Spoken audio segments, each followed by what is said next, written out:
Adani pack पे भी आपकी राय दीजिए। कल हमने देखा था सर एनडीटीवी बहुत अच्छा चला था, आज सबसे ज़्यादा करेक्शन भी इसी में 4% के आसपास का। ये जो करेक्शन हो चुका है पूरा, क्योंकि अदानी पोर्ट्स का तो इस जंग में सीधा सीधा सरोकार है सर, हाइफा पोर्ट है उनके पास।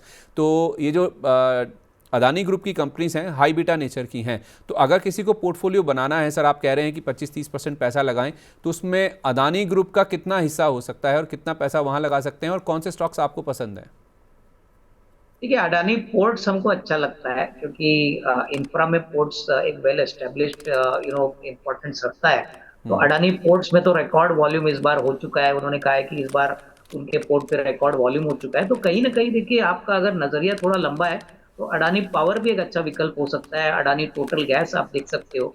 मुझे लगता है कि ये दो तीन जो उनके ग्रुप कंपनीज है, इसमें अच्छा निवेश का मौका बन सकता है क्योंकि पावर एक बहुत अच्छा थीम है। गैस का भी मुझे लगता है कि लॉन्गर टर्म में अच्छा बिजनेस प्ले आउट होगा। और हम्म। अडानी पोर्ट्स तो एक इंफ्रास्ट्रक्चर प्ले है। तो मुझे लगता है कि इस दो तीन जो कंपनीज मैंने बताई, इसमें आप थोड़ा थोड़ा करके एसआईपी या थोड़ा निवेश करिए। डेफिनेटली ग्रुप वोलेटाइल है और हाई बीटा नाम है, लेकिन हम्म। आपका नजरिया 1.5-2 साल यहाँ पे होना चाहिए। ठीक है, 18 से 24 महीने का आप कह रहे हैं, अगर 1.5 से 2 साल का है तो सर आपने इस ग्रुप में अदानी पावर को चुना, जो कि एक ट्रेडिशनल या फिर थर्मल ज़्यादा प्रिडोमिनेंटली है। अदानी ग्रीन क्यों नहीं सर, जो कि ज़्यादा अभी रिन्यूएबल में है?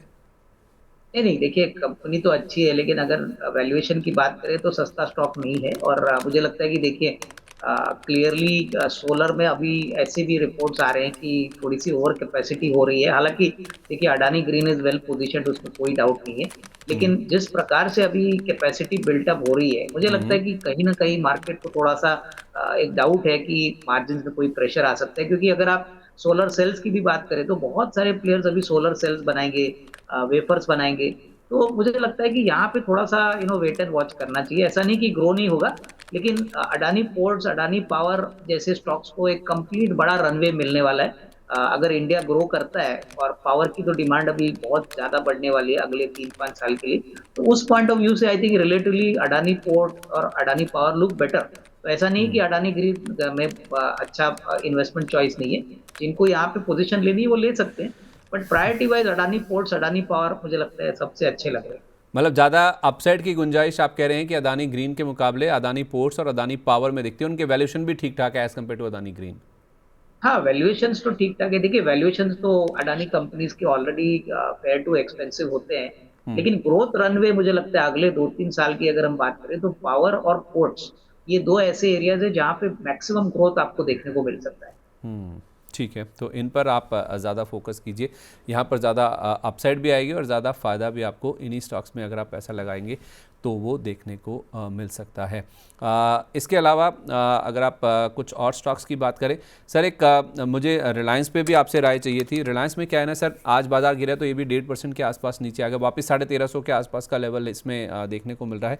तो सर रिलायंस में जो जियो वाला आईपीओ आ रहा है, जियो के आईपीओ का जो वैल्यू अनलॉकिंग है पूरी, उसको अगर किसी को बनाना है तो क्या रिलायंस इन लेवल्स पे काफ़ी अच्छा है या और नीचे आने का वेट करें?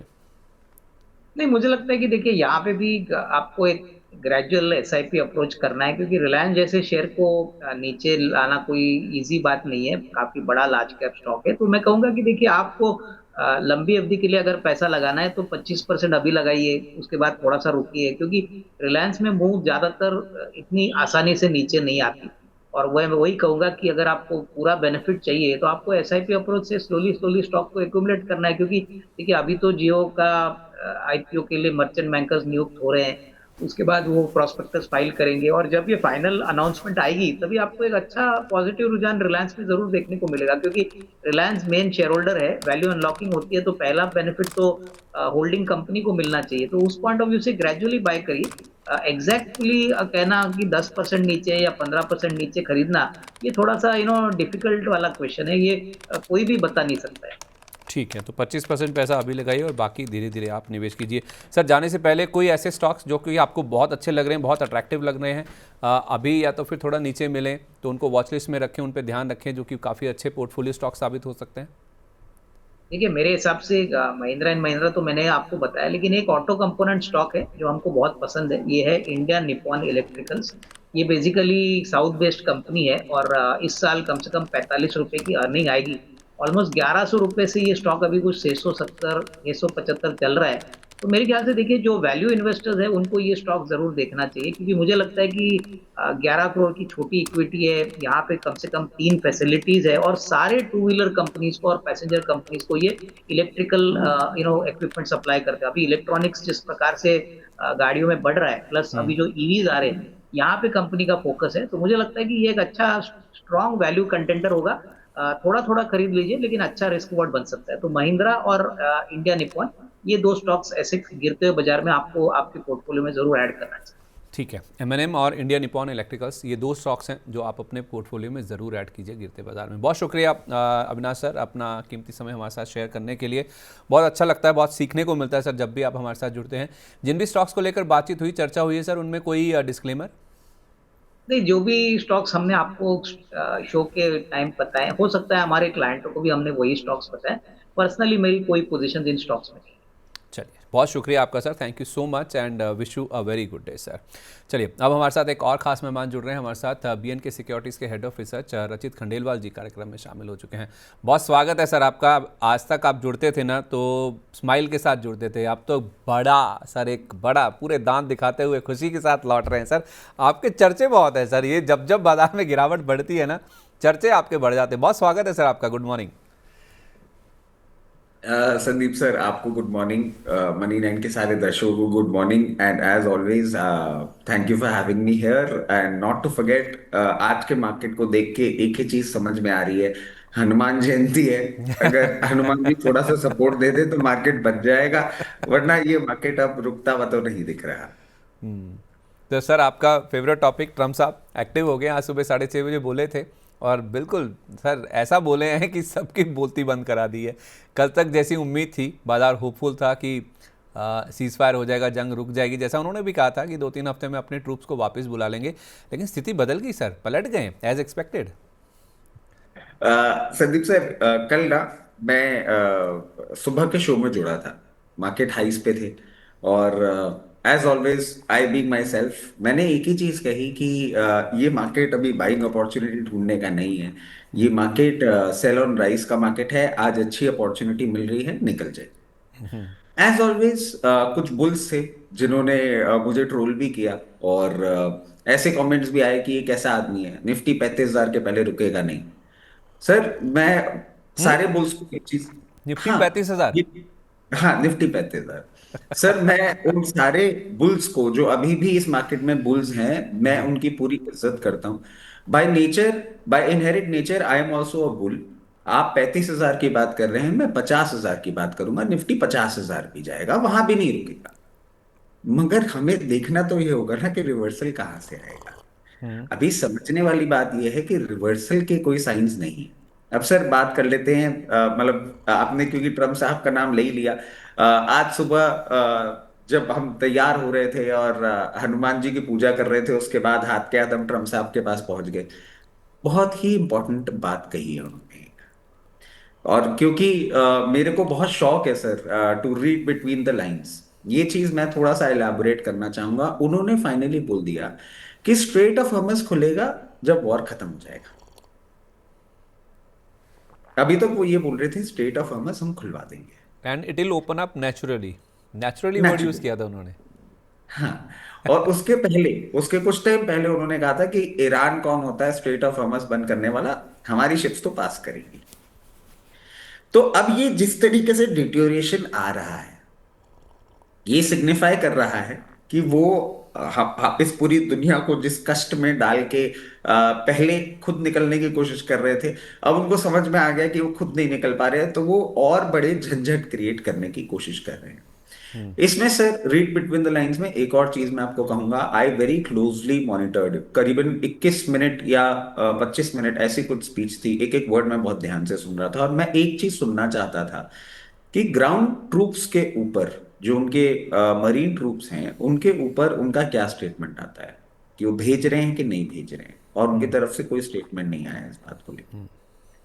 तो एम्बिग्विटी वो मेंटेन्ड है, और खर्ग आइलैंड को लेके जो उनकी एक फैसिनेशन है, मुझे लगता है वो भी एक्टिवेट होगा। इसके साथ साथ सर, कल आपके शो में तो नहीं जुड़ पाया था मैं, मगर मैं आपको एक और इंटरेस्टिंग डेवलपमेंट के बारे में बात बताना चाहूंगा। क्योंकि क्या होता है ना, ऑन रिकॉर्ड से रह जाता है और फिर वो जब फ्यूचर में होता है ना, तो ये बात होती है कि हाँ, जब कोई नहीं बोल रहा था तब हमने ये बात कर ली।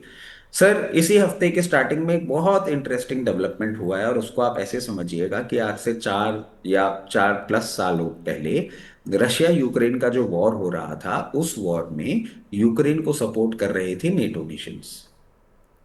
रशियन मिसाइल्स, ईरान और drones are very similar, are also supplied by Iran back then. Ukraine उनको डिफेंड कर रहा था। यूक्रेन मिडिल ईस्टर्न कंट्रीज को अप्रोच करता है और बोलता है कि I will help you fight against Iran, because I have been fighting with the similar drones and missiles for past 4 years and have survived. उन्होंने पैक्ट साइन कर दिया है। अब sir, you were backed by NATO nations, you are supporting Middle East, Middle East wants to defend against Iran. America जब Iran के लिए आपसे NATO nation से सपोर्ट मांग रहा है, नेटो नेशंस नहीं दे रहे हैं। अब आप जिस वाया सपोर्ट से काम कर रहे थे, और आपने वो एक्सटेंशन जहां दिया है, वो एंटाई वाया सपोर्ट है। अब आप देखिए सर, ये जो सिचुएशन डेवलप होती है, और मान लीजिए कि यूक्रेन अपना सेटअप वहां कर लेता है और ईरान को अगर प्रॉब्लम आती है, because Ukraine is there in the Middle East, भाई रशिया विल किसकी। ऑल्सो। अब ये जो दो पोल्स है ना, जो हमने वर्ल्ड वॉर 1 वर्ल्ड वॉर 2 में होते हुए देखे थे, ये रिक्रिएट हो रहे हैं। ये रुकने वाला नहीं है। कल भी मैं यही बात कह रहा था, आज भी मैं रिआइटरेट करूंगा, please gravity of the situation को समझें। बहुत बड़ा पेन पॉइंट आने वाला है। सर, कल मैंने एक कमेंट किया था जिसपे मैंने ये बात भी कही थी कि इंडिया के लिए हमें एक चीज नोटिस करनी होगी, and this precisely, very precisely happened on 30th of March। 4 airport बंद किए हैं हमने। श्रीनगर, उधमपुर, जोधपुर, पुणे। बोला ये गया है कि दे आर अंडर मेंटेनेंस। बोला हाँ ये गया है that they are under maintenance. जी। क्योंकि इस पे भी एक कमेंट आया था, क्योंकि मैं कमेंट पढ़ता रहता हूँ, इस पे भी कमेंट आया था कि सर ये सामने बंद को ये। बंद सिर्फ जोधपुर वाला हुआ है, बाकी मेंटेनेंस में है, कुछ डिफेंस से रिलेटेड, ऐसा मैंने भी पढ़ा था। हाँ, मैं वही आपको कह रहा हूँ, उनमें नॉर्मल जो आपके मूवमेंट्स हैं वो रिस्ट्रिक्ट कर दिए गए हैं। अच्छा अच्छा। जैसलमेर में 11 पॉइंट्स पे there was a testing happening for mobile sirens. Your army, navy and defence staff has already visited the temples, जो कि यूजुअली वो करते हैं हर ऐसी सिचुएशन के पहले। There was a meeting in Lahore, and not in Islamabad and Karachi. Lahore में एक मीटिंग हुई है जिसमें ISA chief, Pakistani army chief, senior government officials were present. उसके बाद पाकिस्तान के एक साहब का स्टेटमेंट आया कि अगर हमें हिट किया गया तो दिल्ली और बॉम्बे हमारे पास है। मैं ये सारी बातें क्यों कह रहा हूँ? मैं इसलिए कह रहा हूँ कि देयर इज अ पॉसिबिलिटी कि ना चाहते हुए भी you will be dragged in war. And if we are getting dragged in war, not to forget, Sindoor जब हुआ था तो कितना मार्केट डाउन गया था। आप किस पॉइंट पे बैठे हैं? यहां पे अगर एक्सकलेशन आगे बढ़ता है, आप किस पॉइंट तक जा सकते हैं? प्लीज समझिए, प्लीज समझिए। जहां भी आप ये बातें सुन रहे हैं कि साहब बहुत, कोविड में भी देखा था हमने, रशिया यूक्रेन में भी देखा था हमने, डॉट कॉम बबल में देखा था, लेमन ब्रदर्स में देखा था, सब देख लिया आपने। ये नहीं देखा था, और हो सकता है जीवन में आगे ये देखने को भी ना मिले आपको, भगवान ना करे कभी देखने को मिले। पूरी इंडस्ट्रीज शिफ्ट होंगी, इकोनॉमी एक टर्न अराउंड लेगी, और सिर्फ इंडिया की नहीं, पूरी ग्लोब की लेगी। Do not think of bottom fishing, just do not think of bottom fishing. I am very happy and proud. कल बहुत सारे टीवी चैनल्स और डिजिटल प्लेटफॉर्म्स पे टर्न अराउंड स्टोरी की बात हो रही थी। सिर्फ मनी 9 के दर्शकों को हमने क्लियर केस बहुत कॉन्फिडेंटली ये कहा था कि आप निकल जाए, बेचे और निकलें। ट्रोल हो गया वो बात अलग है, बट रेस्ट इज हिस्ट्री। क्योंकि ट्रम्प साहब ये बोलने वाले थे, ये बात कहीं ना कहीं हम प्रियम्प्ट कर गए थे ट्रम्प साहब के पास्ट को रीड करते हुए। और हमेशा मैं एक बात कहता हूँ सर, मार्केट हो, इंसान हो, एक सेंटिमेंट के साथ बंधा हुआ होता है। अगर वो सेंटिमेंट आप समझ जाते हैं ना, चार्ट्स कम लेटर ऑन, पहले ही आपको समझ में आ जाता है कि इसका नेचर क्या है और ये कैसे फंक्शन करने वाला है। So please be cautious. 21,750 is a support, it is not bottom, it is a support. उसके पहले निफ्टी में सपोर्ट नहीं दिख रहा है। 48,600 is the support for bank Nifty. Forty eight oracle six ने, हंड्रेड जी सर, ओके, और सर 61,000 से हम शॉर्ट ही हैं, हाँ दूसरे हाँ, लेवल्स नए आई लेवल से रिमेम्बर। आपको दिए। और 48,600 पे भी मैं आपको एक चीज बोलूंगा sir, that is not the bottom. मैं डरा नहीं रहा हूं किसी को, मैं सिर्फ बता रहा हूं जो एक पॉसिबिलिटी है, 99.99% जो एक पॉसिबिलिटी है मार्केट को जहां ले जाने की।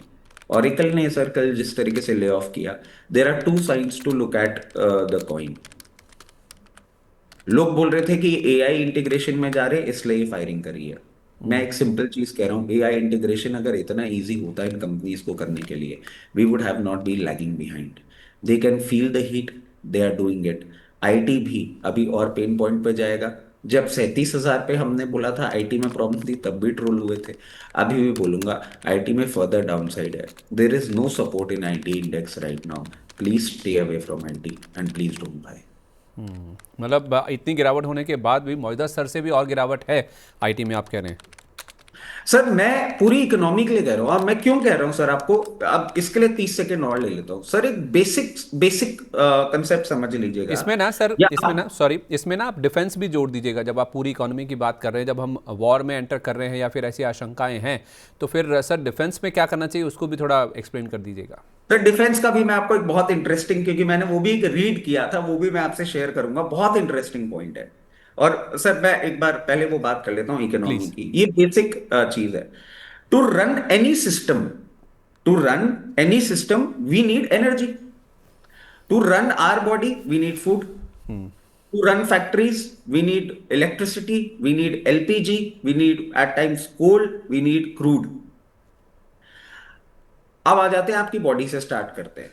इस बार पीक गर्मी नहीं पड़ेगी, we will not see it. The weather will be disturbed all throughout, we know it. अगर पीक गर्मी नहीं पड़ी और हर थोड़े दिनों में बारिश आती रही, फसल खराब होगी। आप जितना भी फर्टिलाइजर इंपोर्ट कर रहे थे, मिडिल ईस्ट से कर रहे थे, वो नहीं हो रहा है, प्राइसेस हाई होंगी। ये सब बातें मैं आपको क्यों कह रहा हूं, फूड इन्फ्लेशन हिट। तो अब उससे रिलेटेड जितने स्टॉक्स है, जितनी सारी चीजें पेन पॉइंट पे आ जाएंगे आप। वन, टू, एलपीजी सप्लाई के लिए अभी हम सिर्फ ये बात कर रहे हैं कितनी शिप निकली, कितनी शिप निकली, कितनी शिप निकली। हम ये बात नहीं कर रहे हैं कि एलपीजी मेजर सप्लाई कंट्रीज ने ये स्टेटमेंट दे दिया है कि 3 से 5 साल लग जाएंगे for us to reinitiate. This is a long term damage. So the companies related to LPG supplies, the companies related by using LPG as a raw material, they will get into trouble. Crude के बहुत सारी refineries hit हो गई हैं। हो गई हैं। हुई है ना सर, ये हमने देखा ही है ना, बहुत सारी जगह जहां एक्सट्रैक्शन यूनिट से देवर हिट। वो एक पेन पॉइंट बन गया। तो क्रूड आपके लिए वापस आना मुश्किल हो जाएगा। If I am correct, Tuesday को ईरानियन पार्लियामेंट ने ये चीज भी बोल दी है, वो जो एक टैक्स कलेक्शन, टोल कलेक्शन का बिल था, वो पास हो गया। सो जो आप ब्रेंट या डब्ल्यूपीआई जिसका भी भाव मॉनिटर कर रहे हैं, क्रूड वहां से अगर स्ट्रेट ऑफ हॉर्मज से निकलेगा, if they allow, they will be charging and the charges are quite high. तो जो आप ये प्राइस देख रहे हैं ना, इससे ज्यादा मोटा पैसा आपको देना पड़ेगा प्राइस से। So the pain point over there also increases. अब आप एक चीज समझिए, जब एनर्जी सप्लाई पूरी ही आपके आउटसाइड से डिपेंडेंट है, फर्टिलाइजर सप्लाई आउटसाइड से डिपेंडेंट है, और जो इंडिजीनियस आपकी डिपेंडेंसी एग्रीकल्चर को लेके है, वो प्रॉब्लम में आ गई है। Amazon वेब सर्विसेज का एक साइट हिट हो चुका था, जी। उन्होंने लिस्ट पूरी दी थी आपको। तो जो आपका डेटा सिक्योरिटी है ना, वो भी हिट हो सकता है। अब मैं ये सारी बातें आपको क्यों बता रहा हूं, क्योंकि ये क्राइसिस नहीं समझ पा रहे हैं हम लोग। और सर होता क्या, कल मैं सारे चैनल्स को देख रहा था, सब जगह सब एक ही बात, ठीक है अब यहाँ पे सपोर्ट ले लेगा, अब ये लेवल तोड़ेगा, फिर वो लेवल आ जाएगा, फिर ऐसा हो जाएगा, फिर वैसा हो जाएगा, फिर गुलाब खिलने लग जाएंगे और दुनिया वापस से हरी हो जाएगी। ऐसा नहीं होने वाला। सर 400 450 पॉइंट के नीचे हम हैं ही हैं जितनी गिरावट के साथ हम खुले थे। मतलब जहां पर हमने आज दिन का लो टच किया है 22,200 के आसपास, उन्हीं लेवल्स के आसपास ही हम, ज़्यादा दूर नहीं है उससे। कई सारे दर्शक हैं सर, काफ़ी टाइम से वेट कर रहे हैं, क्योंकि आज थोड़ा मामला गंभीर है, इसलिए मैंने बातचीत के लिए थोड़ा समय लिया भी। कुछ दर्शकों के सवाल भी लेना इंपॉर्टेंट है सर। एक अरशद अरशद जी का सवाल है, अरशद उमर जी का, कह रहे हैं कि गुड मॉर्निंग संदीप जी, कैसे हैं आप? मैं बहुत बढ़िया हूं सर। उम्मीद करते हैं आप सब भी, हमारे जो दर्शक हैं, क्योंकि जिस तरह का मूड माहौल है, पोर्टफोलियो देख के किसी को भी दिक्कत, चिंता, परेशानी में आ सकते हैं।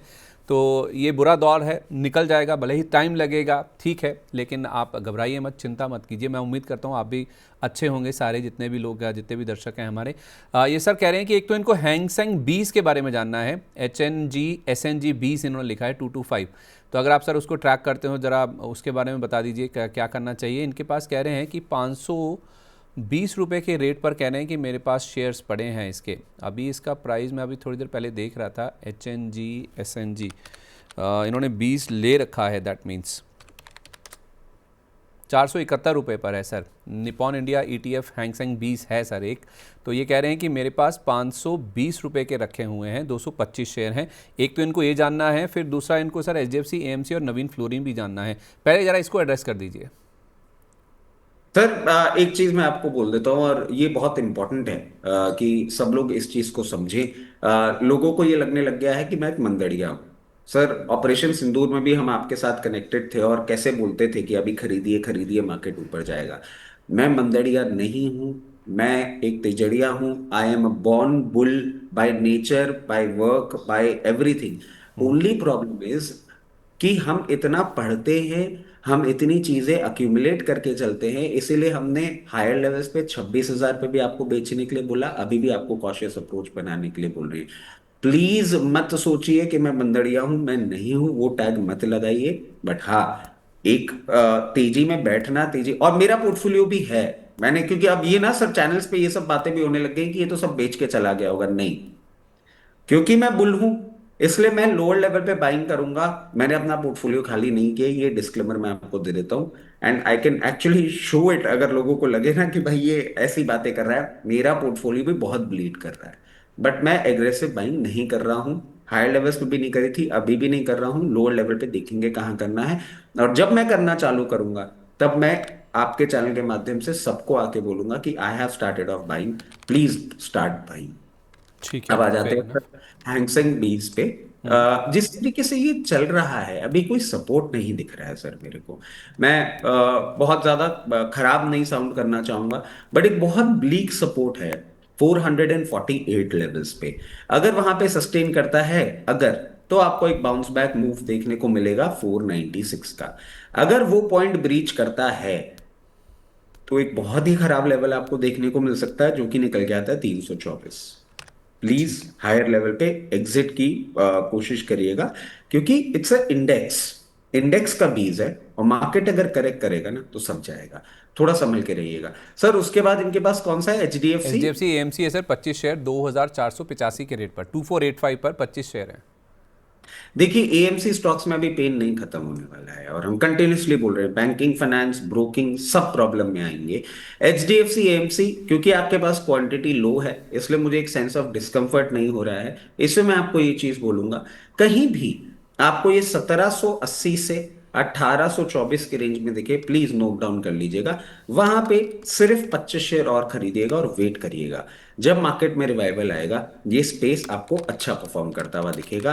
बट अभी एग्जिट नहीं है, अभी फर्दर डाउन मूव है। I am so sorry sir. एक बार थर्ड स्टॉक वापस, नवीन फ्लोरिन। Yes sir.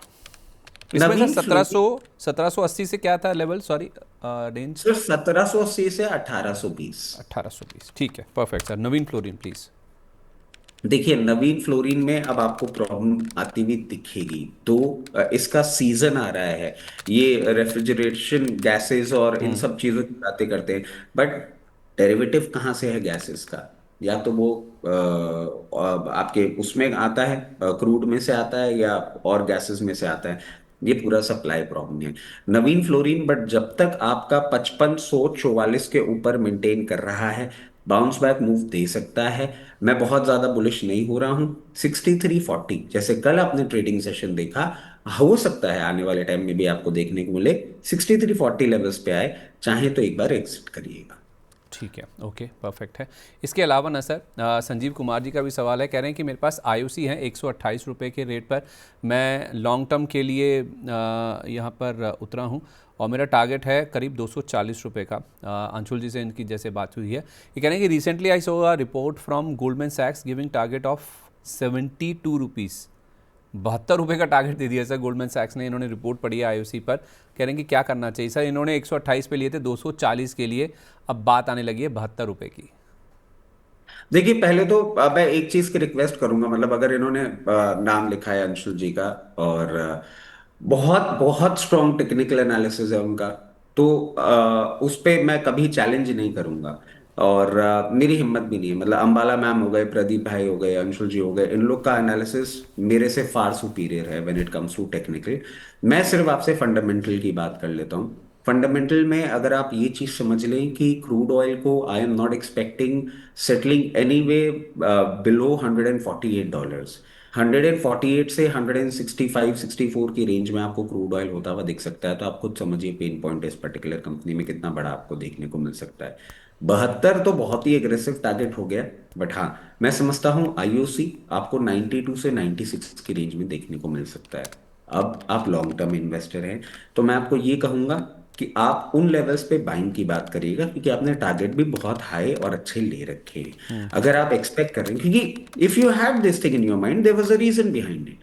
तो अब यहां पे निकलना, और कल को मान लीजिए कि सब कुछ ही फ्लिप हो गया, ऐसा भी तो हो सकता है। दुनिया है, जीवन है, किसी का कभी भी खत्म हो सकता है। मतलब मैं और तो आपको क्या ही बोलूं, बट अगर हो गया और सिचुएशन पूरी, तो वो दुख के बादल छट गए, तो फिर तो टर्न अराउंड भी हो सकता है। तो एग्जैक्टली। 92 लेवल्स के आसपास आप इसमें बाइंग के बारे में सोचिएगा।